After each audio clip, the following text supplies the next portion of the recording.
They said she had refused him 4 times. They said it like a scandal, like a death wish, like something that could not possibly be true. They whispered it in the corridors of the Varith Keep and across the tithe squares of the northern clans that the Iron Warden, the Alpha King who had not left his throne chamber for a formal matter in 9 years, had sent his summons 4 times to a single room in the lower east wing, and 4 times the room's occupant had sent back a polite, legally precise notation citing the royal exemption for incomplete records. They said she was a fool. They said she was reckless. They did not know, in those early days, that she was neither. They did not know that a man who had received no answer had begun to ask himself why he kept sending one, and they did not know what was in the ink. In the 307th year of the Varith Pack, in the last weeks of autumn when the frost came early and the mountain passes began to close, a woman named Lena Oren sat at a desk in the Lower East Archive and did not look up when the door opened. She had been doing that for 19 months. Looking up, she had found long ago, cost her the particular quality of attention that made the work exact, and the work had to be exact. Her father had taught her that. He had been Pack Herald before the court stripped his title and his life, and the lesson he left her was not grief, though she carried that too, but the conviction that a record written correctly could not be unwritten, that a truth set down in the register before midnight, sealed with the proper stamp, became part of the permanent account of things, that it mattered. She had believed him then, and she believed him now. Which was why, when Steward Korith's runner had appeared in the doorway that first morning with the summons bearing the Alpha King's seal, she had noted the filing exemption on the back of the summons in her careful hand, returned it, and continued the sentence she was writing. The archive held the tithe records for the Northern Territories going back 90 years. Lena had been assigned to conduct a routine review 19 months ago by the elder archivist Maret, who had trained her, who had pressed the position on her when no one else would take it because no one else understood what it required. The position was not glamorous. It paid in meals and a narrow room and the right to remain in the archive as long as the work required. What Lena had not told Maret, because she had not known it herself at the start, was that the records were not routine. The first discrepancy had appeared in the 3rd month.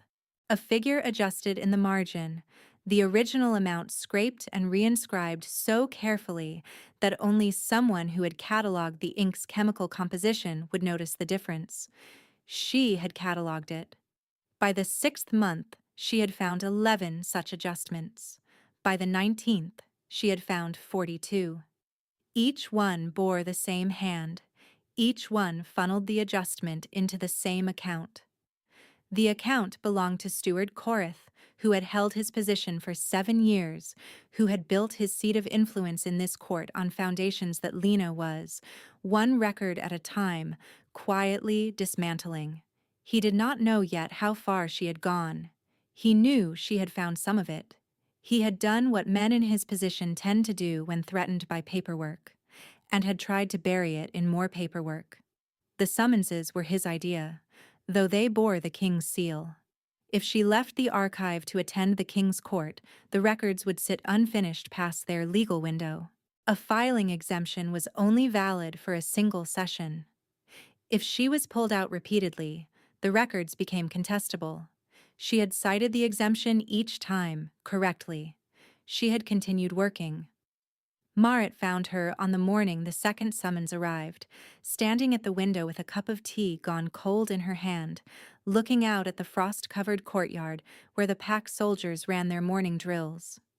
"You know they're saying things," Marit said. She was small and broad-shouldered, white-haired, with the particular patience of someone who had spent 40 years watching young archivists make the same mistakes until one of them didn't. "About what you did with the first summons." Lena turned from the window. "I cited the exemption," she said. "The exemption exists precisely for this." Marit set down the second summons without a word. Lena picked it up, read it, noted the exemption on the back in her careful hand, and returned it to the runner who was waiting in the corridor, trying not to look at either of them. The runner who had carried the first summons had gone to Devon. Devon was the king's second in command, a man of 40, with a soldier's economy of expression and the habit, developed over 15 years of standing beside the most powerful man in 3 territories, of noticing what others missed. He brought Rael the notation she had written on the back of the first summons with the same measured silence with which he brought everything. Rael read it. He read it again. The filing exemption for incomplete records was a law older than the Varith Pact itself, descended from the administrative codes of the Pact Federation that had preceded it, and it was, by any reasonable reading, correctly applied. He said nothing for a long moment. He sent a second summons. If Devon found this unusual, he kept that finding behind his composed face. He did, however, on his way out of the throne chamber, pause at the door and say, without turning, "The archive has been under review for 19 months, my king. The elder archivist reports the scope expanded." Rael said, "Get me the current record of the review." Devon said, "Steward Korath manages the review queue." Neither of them said anything else. The quality of the silence between those 2 sentences was the kind Lena would have recognized if she had been in the room. She was not in the room. She was kneeling on the archive floor with a lamp held low over a margin notation from 43 years ago, wondering whether the original figure had been 4,000 tithes or 6,000, and whether the 3-inch scrape in the parchment was old enough to predate Korath's tenure, or whether he had inherited the method from someone before him. If he had inherited it, her 42 discrepancies became evidence of a system rather than a man, which made the case both harder and more permanent to close. She was still thinking about this when the third summons arrived. She cited the exemption. If you are still with this story, if you have stayed this far to understand what kind of woman refuses the Alpha King 3 times over an incomplete record, then you already suspect what this will cost her. Stay a little longer. The fourth summons came on a Tuesday in the frost-hard last week of autumn, and it came not by runner but by the personal escort of Devon himself, who arrived in the doorway of the Lower East Archive and stood there in a way that suggested he was aware of the improbability of his errand. Lena looked up. She had not looked up for a runner, but Devon was not a runner, and she was capable of making distinctions. She noted the summons he held, and she noted the lamp she had been using to examine a margin, and she said, with the same inflection she used for everything, "The record I am completing will be inadmissible if I leave it before the midnight seal. Tell him I will come at first light." Devon was quiet for a moment. He looked at the lamp. He looked at the record spread open on the desk before her. He said, "He will not be pleased." She said, "Tell him the record will be complete by midday." Devon left. She heard the quality of his footsteps in the corridor. Not angry, not urgent. Thoughtful, perhaps, in the way that a man becomes thoughtful when he has seen something he does not yet have language for. She turned back to the lamp and the record and the scraped margin and did not think about the Alpha King for the remainder of the evening, because she had one more discrepancy to confirm, and confirming it required everything she had. In the throne chamber, Rael received Devon's report in the same stillness he received most information. He was not a man who showed what moved through him. The scar that ran from his left ear to his jaw was old enough that the court had stopped seeing it, but it had a quality in certain lights of pulling the expression on that side of his face into something that looked, if you were watching, like restraint rather than blankness. He listened to Devon's account. He considered the record being completed. He considered the 4 exemptions, each one legally airtight, each one applied correctly, each one representing an act of will, so ordinary in its framing that it barely registered as courage and yet had been, each time, an act of enormous nerve from someone who sat in a room 3 floors below his chambers and had never once, by any report, appeared to be frightened. The pull that moved through his chest was not anger. He did not examine it. He said to Devon, "When she comes in the morning, I will see her in the archive. Devon said, My king? Rael said, She keeps the records there. I will go there. He went to the archive at midday. He did not announce himself. The corridor was narrow and smelled of cold stone and old paper, and something beneath those that pulled at some part of him he had not heard from in a long time, something low and sure and unidentified that his wolf registered before his mind did, and that made him slow in the doorway without intending to. The archive was a long room with high windows and ranks of shelving and 4 desks, only one of which was occupied. She was writing. She was writing in a steady, unhurried hand that made no adjustment for his presence, and he understood that she had heard him in the corridor and had chosen not to stop. Something about this, the specific quality of her continuing, made his chest do the thing it had been doing since the first exemption, the thing he had not named. He stepped into the room. The scent came with him. Not entirely. It had been there already, in the air of this room, and layered under the paper and stone was something sharp and chemical and wrong. He did not name that either. Not yet. He stopped at the edge of her desk. He said, You declined 4 summonses. She did not look up. She finished the sentence she was writing. She set down the pen, smoothed the page, and then she looked up. She had a clear, steady face with dark eyes that took him in without flinching, and she said, I cited the exemption 4 times. They are different things. He said, Are they? She said, Yes. He reached out and took the document from the desk, not from her hand. She had released it and read it. It was a tithe record. It was very detailed. The figure in the margin was circled 3 times in a hand that was not hers, and beside the circle, in her precise notation, was the original figure and the corrected figure, and the difference between them. He looked at her. He said, How many? She said, 42 confirmed, 1 pending. Her fingers were still on the desk near the document she had released. His were on the page. They had not touched. The space between their hands was the length of 1 heartbeat and contained everything either of them was not saying. He set the document down. He said, Who else knows? She said, Marit, the record itself. The sharp chemical scent in the air snagged at him again, stronger now, close. He looked at the ink pot at her elbow. He said, Where did this ink come from? It was not a question that made any administrative sense in that moment, and she heard it land strangely, and she said, The central stores. Korith's office manages the supply requisition. She watched him go very still. The stillness was not blankness. She had spent 19 months reading margins for the meaning of what was underneath, and she read him now the same way, and what she found was a man going still because he was deciding something, and what he was deciding had weight. He took the inkpot from her desk. He held it. He said, Has anyone else handled your materials?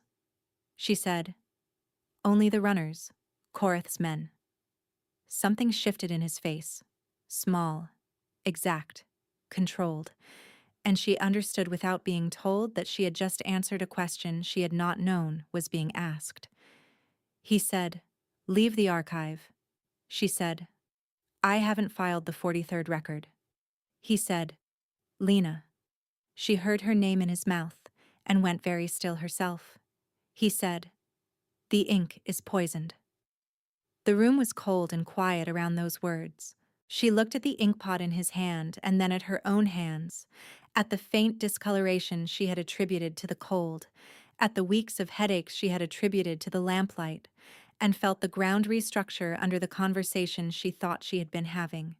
He said, in a quieter register, Come away from the desk. She said, I have to finish the record. He said, I will ensure the record is finished. She looked at him for a long moment with the measuring look of someone who had learned not to trust assurances. He held it.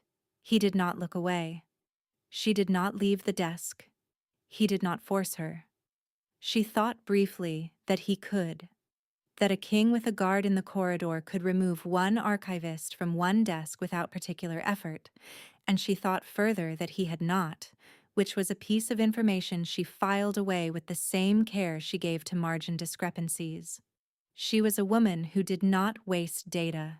They arrived, without speaking, at a kind of truce in which she continued the record, and he remained in the archive, and across the following hours he sent for Devon, and through Devon dispatched three things: a physician to the archive, a sealed order to the stores to quarantine the ink supply, and a quiet instruction to have the movement of Steward Korath's runners tracked for the past 19 months. What he did not do was return to the throne chamber. The binding night was 3 weeks away, and the Northern clan elders would arrive in 9 days for the preliminary council, and he had any number of reasons to return to the throne chamber, and he stayed in the archive instead, standing at the far shelving with the tithe records from the last 7 years laid out before him, cross-referencing against her numbered discrepancies in a way that suggested he was not unfamiliar with record work. Or perhaps simply that he was doing what the situation required and did not distinguish between tasks that were below his station and tasks that needed doing. She noted this. She filed it in the particular archive she kept of things that had surprised her, which was, by that afternoon, considerably larger than it had been at midday. The physician, a gray-haired woman named Sarah, who served the Keep's medical stores, confirmed ash reed dissolved in the ink compound, a suppressant that disrupted the neural pathways of wolf-blooded individuals at low doses, causing fatigue, headaches, and eventually a quiet collapse that looked like overwork to anyone not looking for it. The physician said Lena was fortunate the dose had been incremental, and that the wolf blood had metabolized some fraction of it without either of them knowing. She said, "I am not wolf-blooded." The words came out even, because she kept her voice even as a habit. The physician said, with careful neutrality, "The metabolic profile suggests otherwise. I would not have guessed it either, without the ash reed reaction. The dormant blood is very quiet in you." She said nothing. She looked at her hands, at the faint yellowing along the knuckles she had attributed to long hours in a cold room, at the slight tremor in her right hand she had attributed to eye strain. She thought of her mother, who had died when Lena was 9, who had been a quiet woman from a minor northern line with a minor northern name that Lena could barely remember now. Her mother had never, in Lena's memory, shifted. She had been very still in the particular way that people are still when they are containing something large enough that any motion might disturb it. Lena had inherited the stillness and called it temperament. She was beginning to understand it might be more than that. She pressed her hands flat on the desk and breathed. Rael, who had heard all of it, did not look at her with the expression she might have expected from a man who had just been told the woman before him had wolf blood she had not known about. He looked at the record she was completing. He said, "What do you need to close the 43rd discrepancy?" The question was delivered with the same inflection one uses for things that need doing regardless of what else is happening, and she found, to her own surprise, that this was steadying. She said, "The original requisition from year 2 of Korath's tenure. He has it in his office." He said, "Devon." Devon materialized from the corridor. Rael said, "Korath's office, the year 2 requisition." Devon said, "He won't give it." Rael said, "He doesn't have to give it. Get it." This is the sort of sentence, Lena thought, that explained a great deal about how things got done in kingdoms run by men who had stopped asking for things politely. The requisition arrived before dark. Lena spent 2 hours with it and confirmed the 43rd discrepancy, which was the largest 12,000 tithes redirected over 7 years, documented in such careful increments that no single adjustment would have drawn scrutiny without the full 19-month review she had been conducting. She wrote the record in her steady hand. She dated it to that afternoon. She reached for the stamp. Rail, who had been standing at the shelving for the last hour without speaking, crossed the room and took the pack seal from his own chain and held it out. She looked at it. She said, "That's the permanent record stamp." He said, "Yes." She said, "If I use that, it cannot be contested." He said, "That is the intention." She took it. She stamped the record. The wax set. The archive was very quiet, and the lamp was low, and the frost had come fully against the high windows, and neither of them moved for a moment after. Marit was arrested the next morning on Koreth's order, on charges of abetting contempt of royal summons. The runners came to the archive at dawn, 4 of them, more than necessary, and Lena heard the door of the senior archivist's room close, with a heaviness that said several people had entered it, and not all of them had Maret's consent. She stood in the corridor for a long time. The frost on the courtyard stones was thick enough to be audible underfoot through the wall.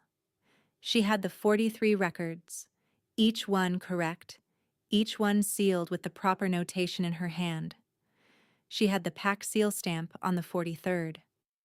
None of it, in this moment, was a body between herself and what Koreth had done to the woman who had trained her, who was 63 years old and had given 40 of those years to the honest keeping of a record that men like Koreth used as cover for the dishonest. Lena stood in the corridor until the runners had gone and the keep had returned to its ordinary morning sounds, and then she went back into the archive and sat down at her desk and placed her hands flat on the surface and looked at the wall for a while. She was not frightened.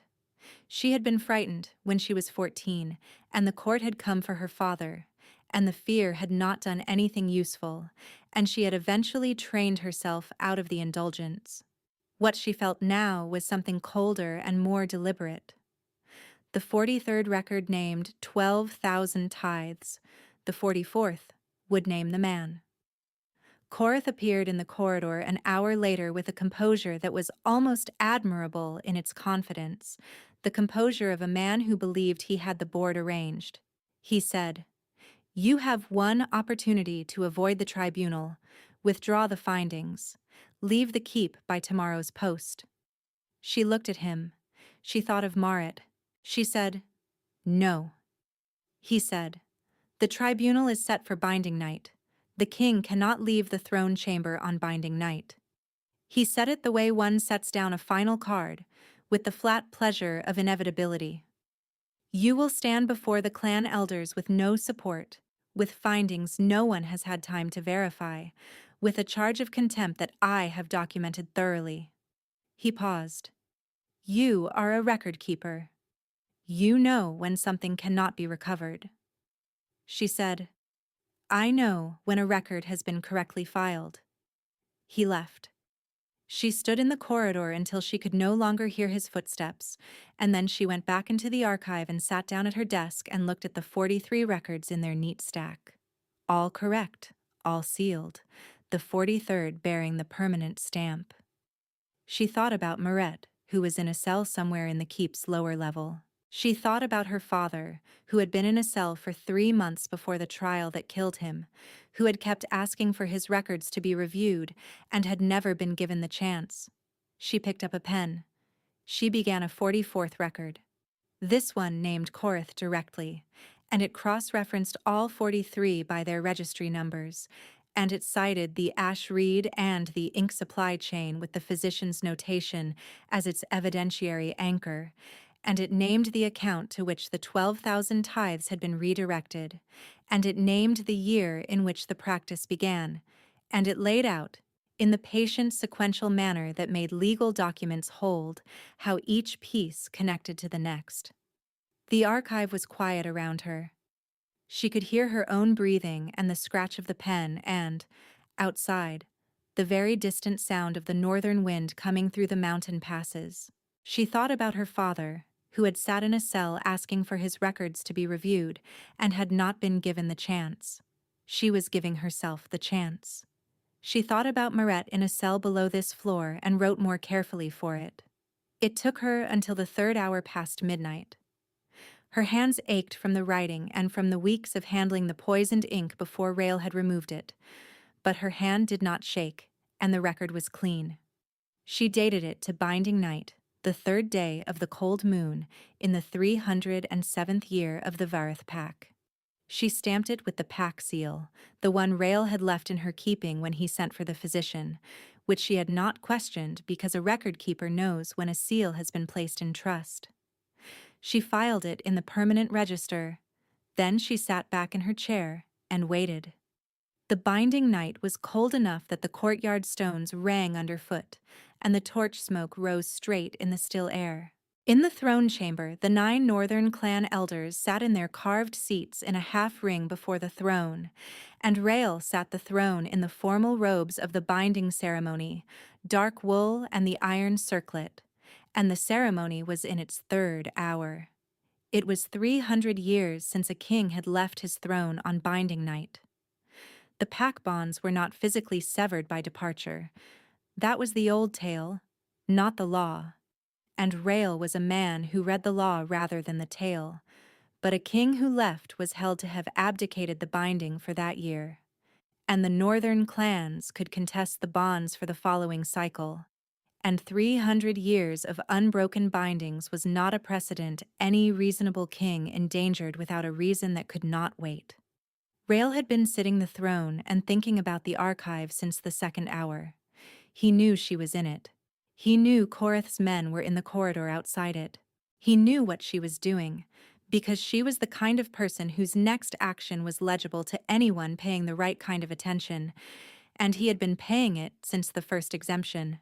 He rose from the throne. Elder Sova said sharply, "My king." Rael said, "Continue without me." She said, "The binding requires your presence." He said, "The binding requires the pack's honest governance. I am attending to it."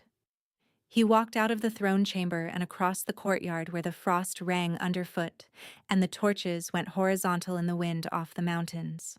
He walked to the lower east wing. He found the door of the archive with 2 of Korith's men standing before it, and he did not speak to them. He put his hand on the door.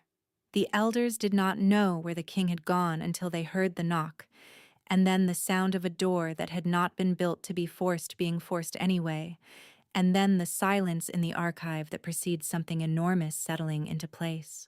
2 of the clan elders followed, then a third. Then, because Devon had been very quiet and very efficient in the preceding hours, 4 more, and then Korith, whose composure finally and visibly broke as the king's guard materialized from the corridor to stand at the archive's door.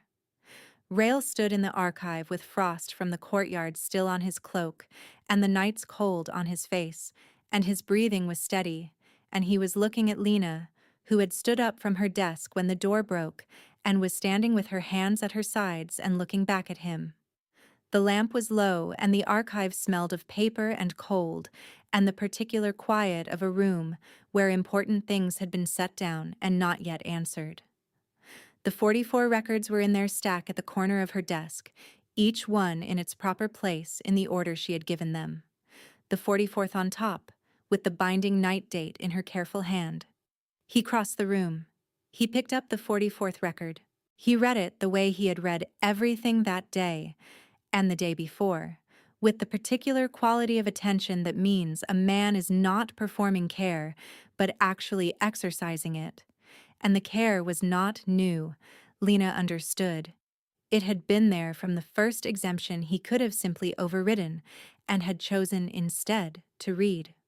He finished the record. He did not set it down.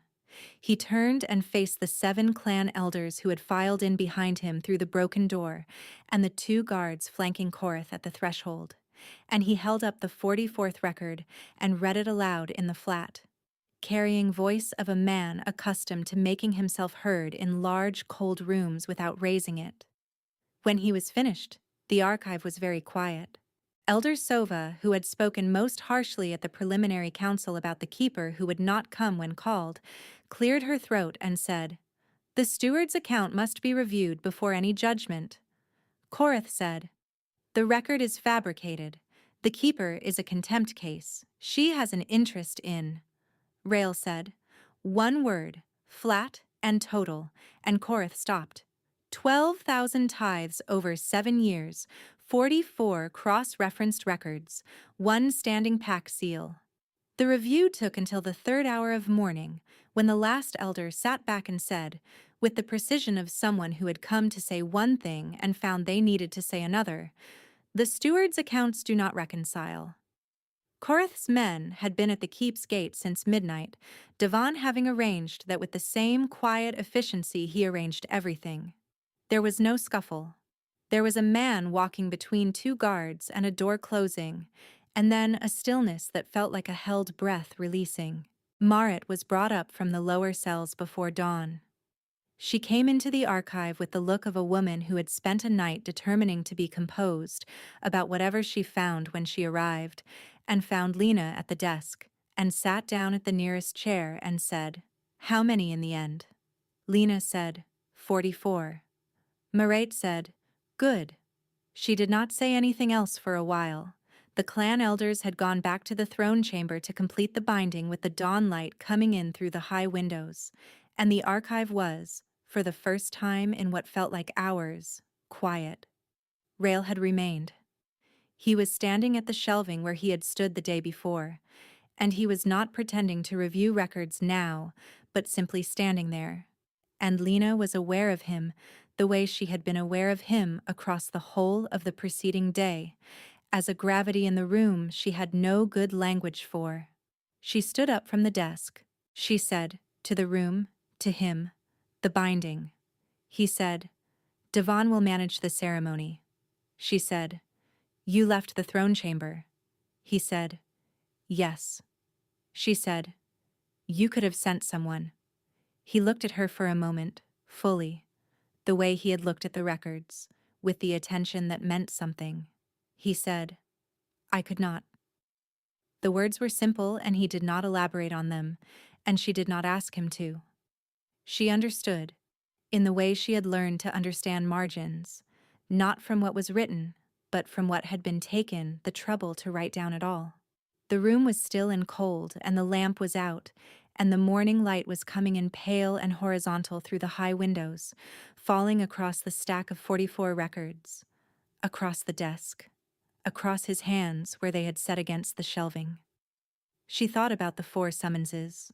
She thought about a man who had not left his throne chamber in 9 years, standing in a records room at the end of a binding night, because the record had not been finished. She thought, with the particular precision that was the closest she came to tenderness, that he had done what she would have done. She crossed the room toward the door, because Maret was there and the records needed to be properly registered with the council now that the seal was confirmed, and because she did not entirely trust what she would do if she stayed in the room with the morning light on his hands for much longer. He said as she passed him, "You kept the record." She stopped. The words landed somewhere in her chest that was not where words usually landed. He said quietly, "Now let me keep you." The archive was still. Maret, from her chair, was doing an excellent impression of someone absorbed in a ledger. Lena stood with her hand on the shelving and looked at him and understood that he was waiting, that he was asking and not ordering, that this man who had left a throne on the coldest night of the year had arrived at the end of it and was standing still and letting her choose. She said, "Not a speech, 2 words. The record." He said, "Is filed." She said, 44. He said, "All 44?" She said, "All right." It was not a declaration. It was what it was. A woman who kept things precisely choosing to be precise about this one, too. Elder Sova bowed to her in the corridor on the way out. It was a small bow, stiff, the bow of someone who had said contemptuous things about a record keeper and found, overnight, that they had been wrong about the record keeper's value. Then the second elder, then the third, with more grace. 7 bow total, including one from the clan elder who had written, in a formal letter 3 weeks prior, that anyone who refused a royal summons 4 times was too defiant for the keep's good order. Lena did not gloat. Gloating was not what the record required. She accepted each bow with the same composed face she had been bringing to the archive for 19 months, the face that said the work was the work, and the recognition of it was beside the point. But she felt each one. She was allowed to feel each one. In the weeks that followed, Korath's accounts were reviewed by the full council. The 12,000 tithes were traced, documented, and entered into the permanent record. The northern clans received the adjusted accounts.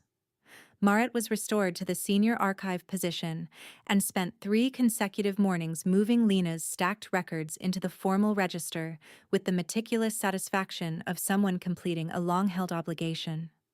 The ink supply was replaced. Lena's hands cleared in a fortnight. She did not shift. Not then. Not yet. But the physician said that with the ash reed out of her system, the dormant blood was stabilizing, and she had the sense, in quiet moments, of something patient and unhurried waiting in the back of her chest, unfrightened, not yet demanding. She let it wait. There was time. On a morning in early winter, a month after the binding night, she came to the archive at her usual hour and found Marit already at her desk and Rael at the shelving with the tithe records for the current year, cross-referencing in the same unhurried way he had the first day, as if reviewing records in an archivist's office was a normal use of an Alpha King's time. She had stopped finding this surprising. She sat down at her desk. The lamp was already lit, warm against the gray morning coming through the high windows, and the archive smelled of paper and cold stone, and something that was his, and that she had learned, in a month of mornings like this one, was the smell of someone who intended to stay. She opened her ledger. She picked up her pen. Beside her desk, on the edge of the shelving where he had set it weeks ago and she had not moved it, his pack seal ring rested face down. She had not moved it because it was exactly where it needed to be. She began to write. He turned a page. Maret, at the far desk, said nothing, which was its own kind of record.